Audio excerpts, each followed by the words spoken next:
At 0642 on November 18, 1943, on the eastern edge of the Ukrainian town of Zhytomyr, the ground shook under the weight of approaching armor. Gefreiter Karl-Heinz Weber was 19 years old. He had been in the Wehrmacht for 8 months. He belonged to the 8th Company, Grenadier Regiment 381, part of the 208th Infantry Division.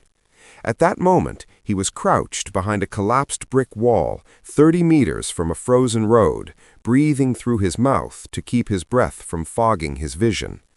Ahead of him, moving west at no more than 12 kilometers per hour, came Soviet T-34 tanks.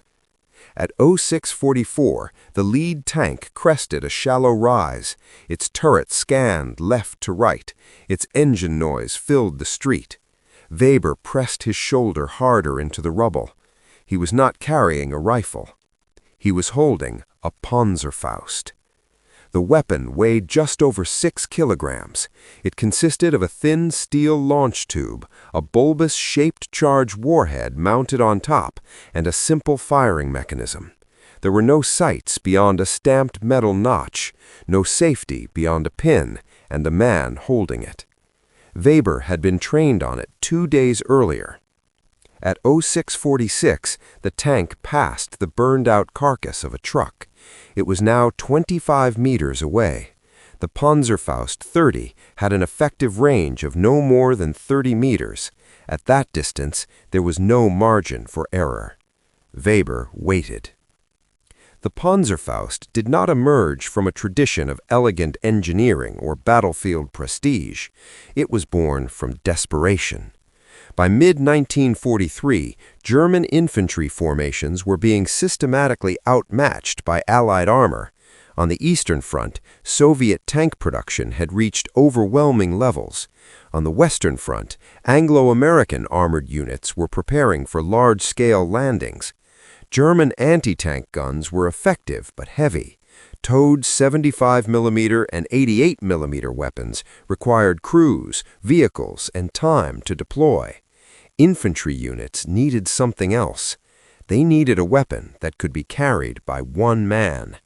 The solution came from Hasag, a Leipzig-based armaments firm, under direction from the German Army Weapons Office. The result was the Panzerfaust, later refined into the Panzerfaust. It was deliberately crude. The launch tube was not meant to survive more than one firing. The propellant charge was weak. Accuracy was secondary. What mattered was penetration. The Panzerfaust used a hollow charge warhead, what would later be called a heat round. When it struck armor, it focused explosive energy into a narrow jet capable of punching through steel.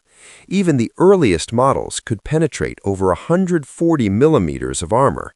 Later versions exceeded 200. No Allied tank in 1943 was immune at close range. At 0649, Weber shifted his knees. The tank was now almost parallel to his position. He could see mud caked on its road wheels. A Red Army infantryman walked beside it, rifle slung, scanning doorways. Weber raised the launcher.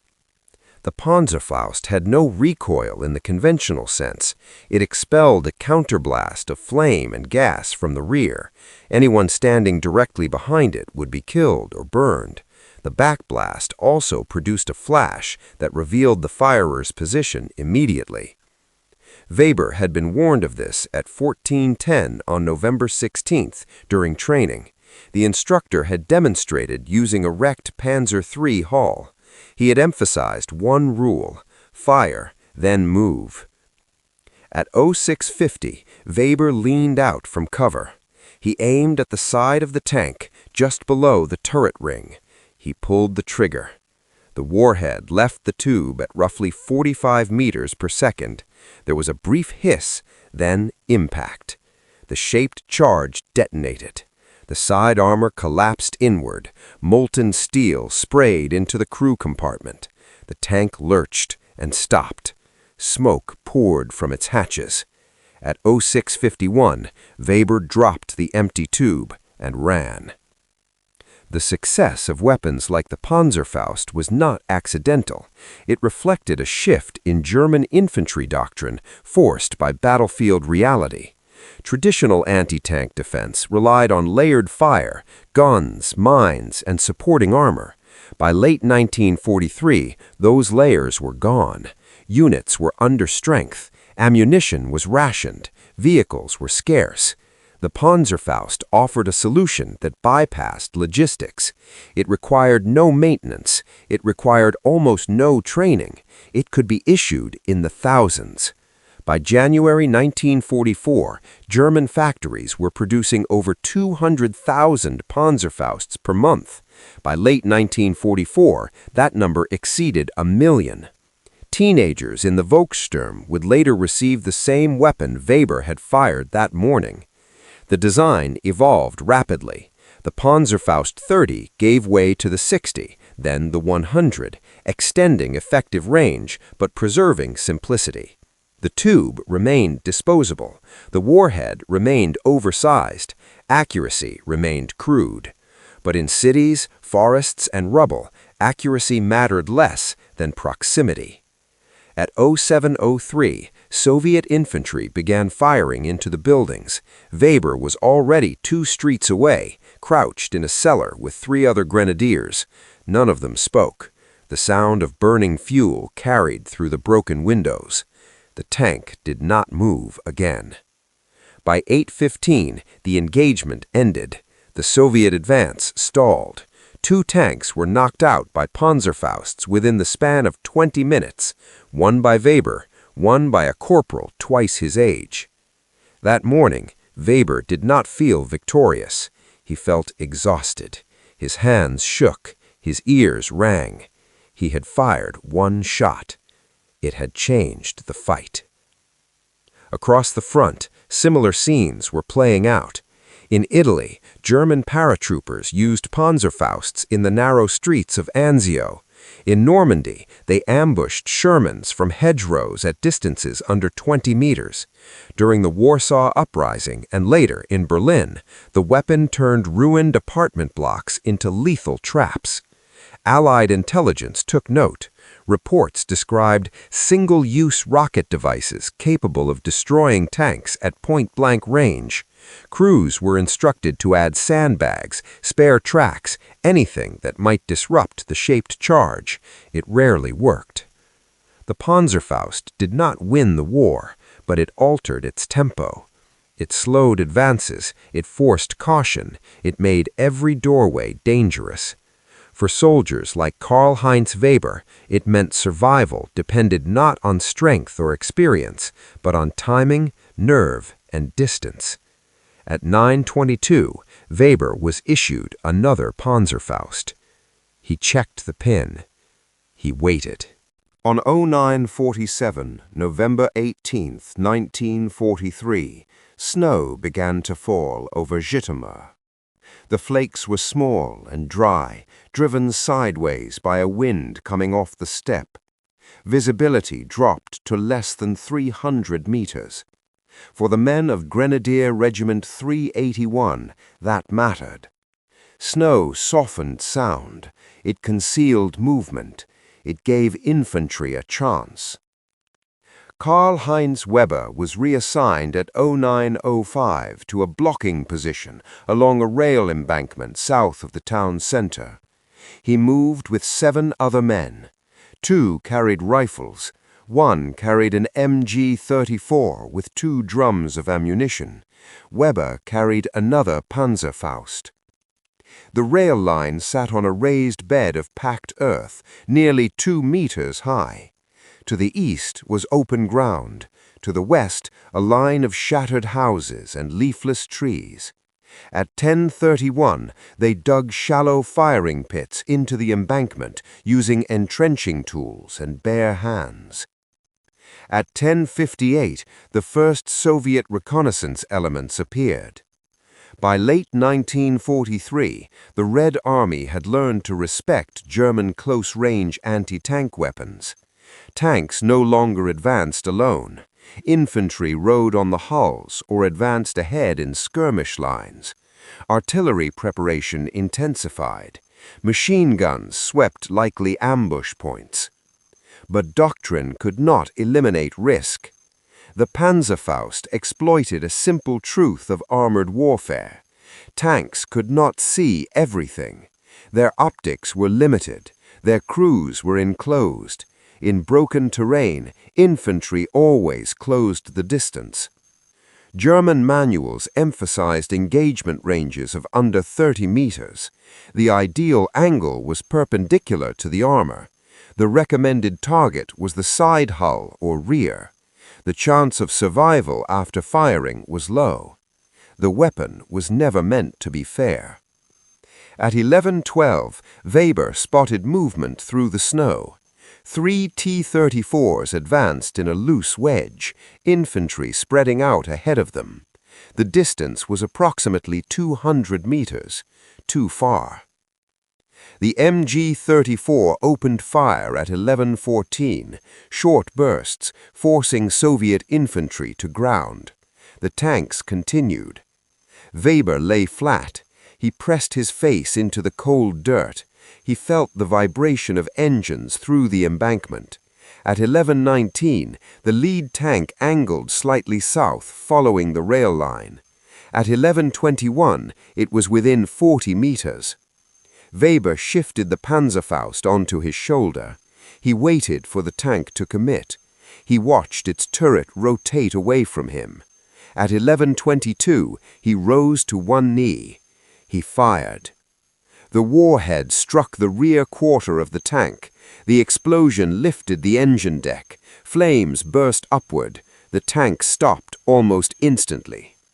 The second tank halted. Its turret swung wildly. Its coaxial machine gun raked the embankment. At 11:23, Weber was already moving downslope, abandoning the empty tube.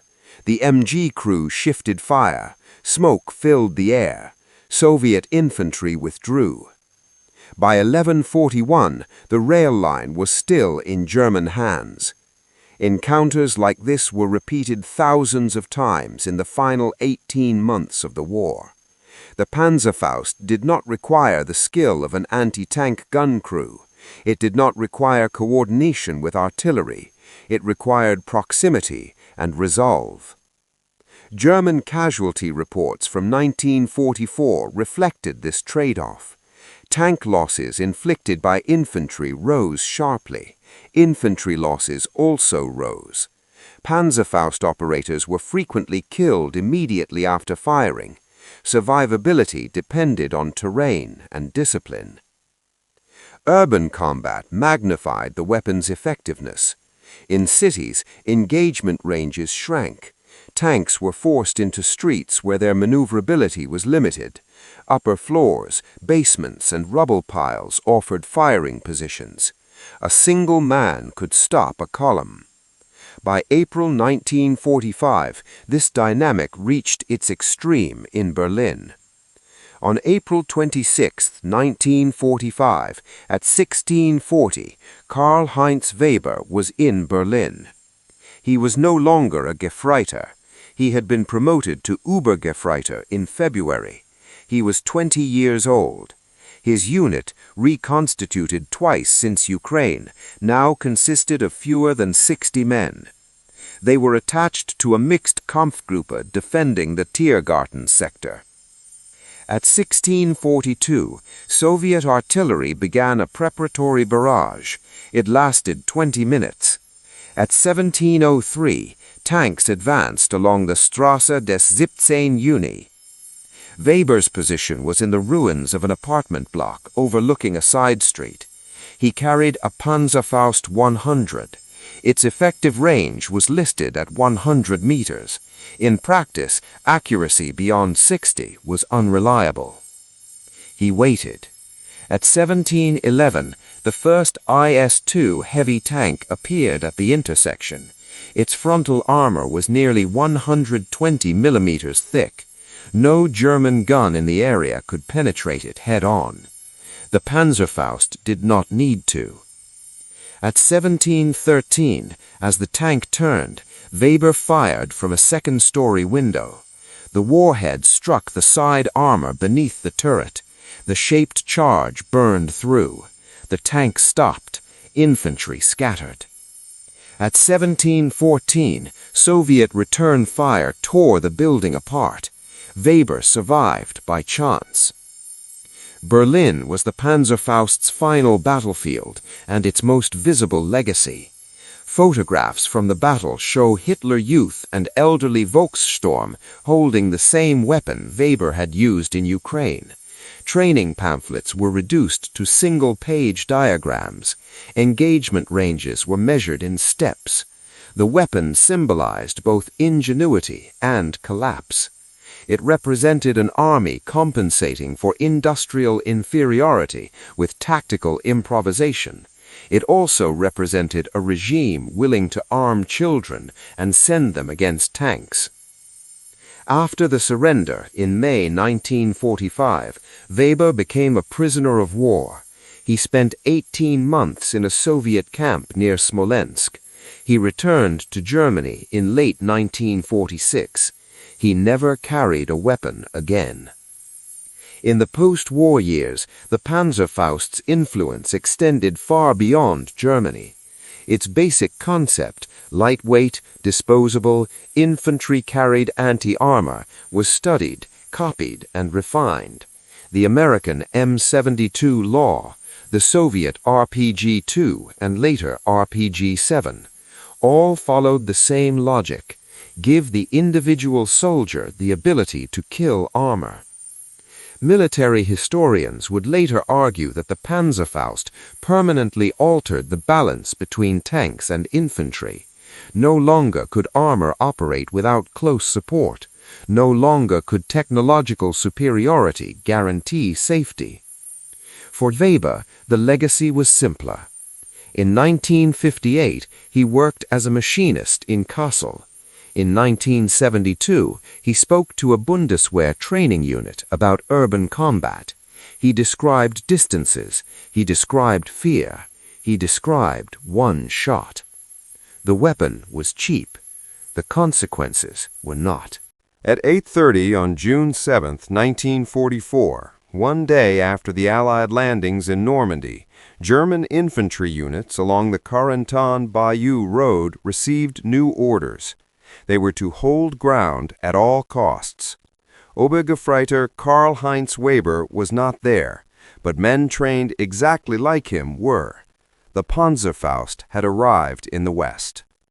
By the summer of 1944, Allied armored doctrine emphasized speed and exploitation.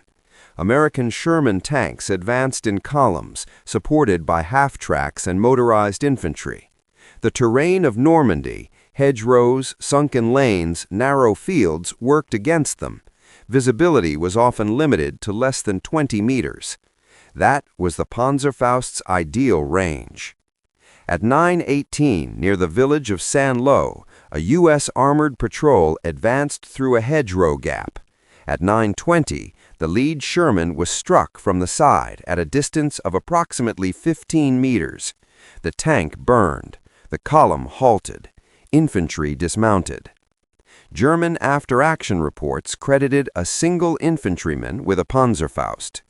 These encounters did not stop the Allied advance, but they slowed it. They forced tanks to wait for infantry. They forced commanders to reconsider tempo. And time in war is always a resource. The Panzerfaust's effectiveness came from a convergence of physics and production. The hollow charge principle had been understood before the war, but the Panzerfaust applied it at scale. The warhead's conical liner collapsed inward upon detonation, forming a high-velocity jet capable of penetrating armor regardless of the projectile's speed. This meant the launcher did not need to be powerful. It needed only to deliver the charge intact. This reduced cost. A single Panzerfaust required minimal machining. The tube was thin steel. The warhead casing was stamped. The propellant charge was small. By 1944 standards, it was cheaper than most artillery shells. Factories dispersed across Germany produced components. Forced labor and simplified assembly lines increased output. Quality varied, reliability suffered, but quantity compensated. German logistics officers noted that Panzerfausts could be transported without special handling. They required no spare parts. Training time averaged under 2 hours. For an army under constant bombardment, this mattered. Allied responses were immediate and improvised. Tank crews welded spare track links onto hulls. Sandbags were stacked on glacis plates. Wooden planks and steel mesh were added in an attempt to pre-detonate shaped charges. Some units installed metal skirts or improvised cages. The results were inconsistent. Field tests showed that improvised armor sometimes disrupted the jet. More often, it did nothing. The Panzerfaust's penetration margin was simply too large at close range. Allied infantry tactics adjusted instead. Tanks advanced more cautiously. Infantry cleared buildings first. Artillery and air support were used more aggressively against suspected ambush points. But caution slowed momentum. On the Eastern Front in 1944, the Panzerfaust faced even heavier opposition. Soviet IS-2 tanks with frontal armor exceeding 120 mm were resistant to most German weapons. At close range, the Panzerfaust remained lethal. Soviet doctrine adapted quickly. Infantry screens thickened. Suppressive fire increased. Flamethrowers were used to clear buildings. Losses mounted on both sides. German records from Operation Bagration show Panzerfaust kills offset by catastrophic infantry casualties. The weapon extended resistance but could not reverse strategic collapse. By late 1944, the Panzerfaust had become both a tactical asset and a symbol. Propaganda posters showed young soldiers destroying tanks with it. Training films emphasized courage and sacrifice. The message was clear. One man could still make a difference. The reality was harsher. On 1400 on January 16, 1945, in the village of Kustrin-Kietz on the Oder River, a Volkssturm unit engaged Soviet armor. The average age of the defenders was over 45, some were over 60. Their primary anti-tank weapon was the Panzerfaust.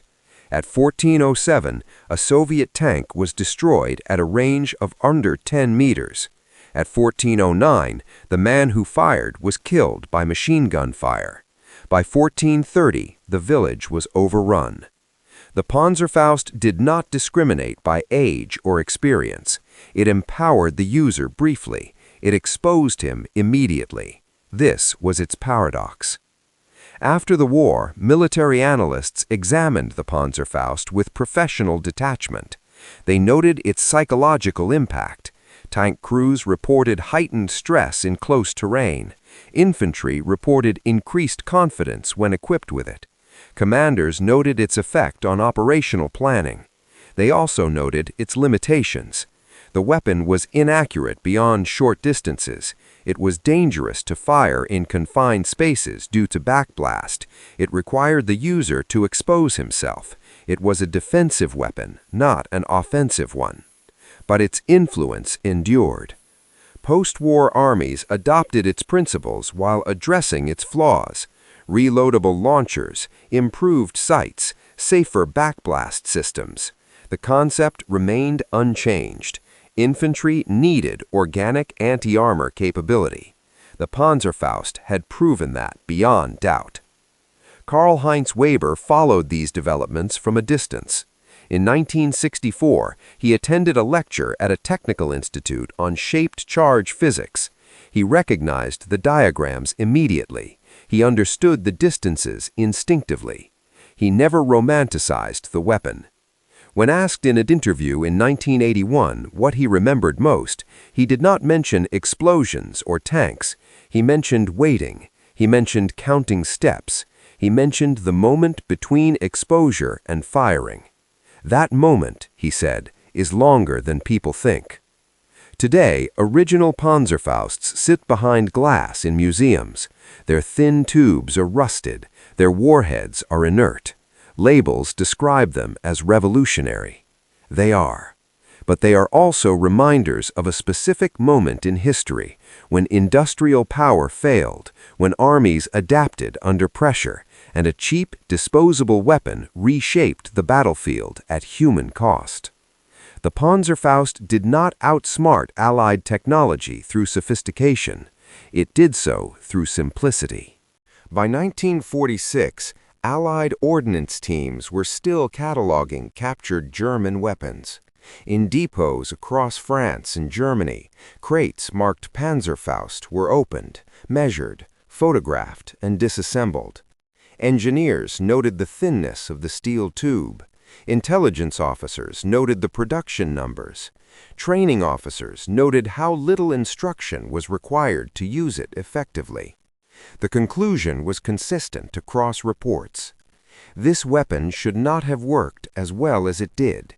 And yet it had. The Panzerfaust forced a permanent reassessment of armored warfare. Before 1943, tanks were primarily threatened by other tanks, artillery, and aircraft. After 1945, infantry with shoulder-fired weapons became an equal concern. Close terrain was no longer just inconvenient, it was lethal. Western armies adapted quickly. In 1953, the United States adopted the M20 Super Bazooka, followed soon after by the lighter, disposable M72 Law.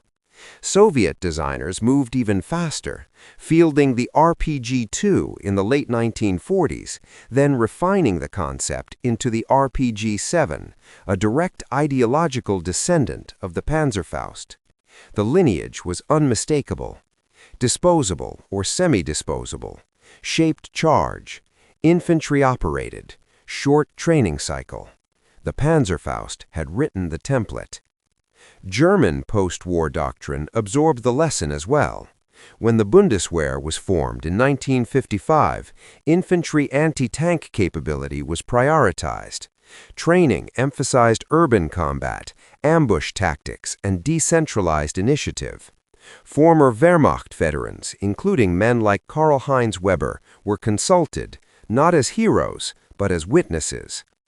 Weber declined most interviews. He agreed to one condition, that the discussion focus on distances, timing, and survival, not ideology. At 10 o'clock on March 12, 1972, he stood in front of a Bundeswehr class in Münster. On the table in front of him was a modern anti-tank launcher. It was lighter than the Panzerfaust, safer, more accurate. He pointed to the sights. "Technology changes," he said.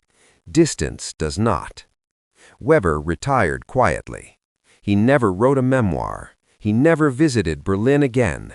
He lived long enough to see footage from Vietnam, Afghanistan, and the Middle East, conflicts where infantry once again destroyed armored vehicles at close range with cheap, portable weapons. He recognized the pattern immediately. In 2004, at the age of 80, he visited a museum exhibit on World War II infantry weapons. Behind glass, a Panzerfaust 60 rested on a steel mount. The label described it as crude, but revolutionary. Weber nodded once. That was accurate. The Panzerfaust was never meant to be elegant. It was meant to be fast, simple, and lethal in the hands of a single soldier under pressure. It reflected a moment when necessity overrode tradition and cost outweighed longevity. It did not win Germany the war, but it changed how wars would be fought afterward. Every modern infantry anti-tank weapon carries its DNA. Every armored crew trained to fear close terrain echoes its impact.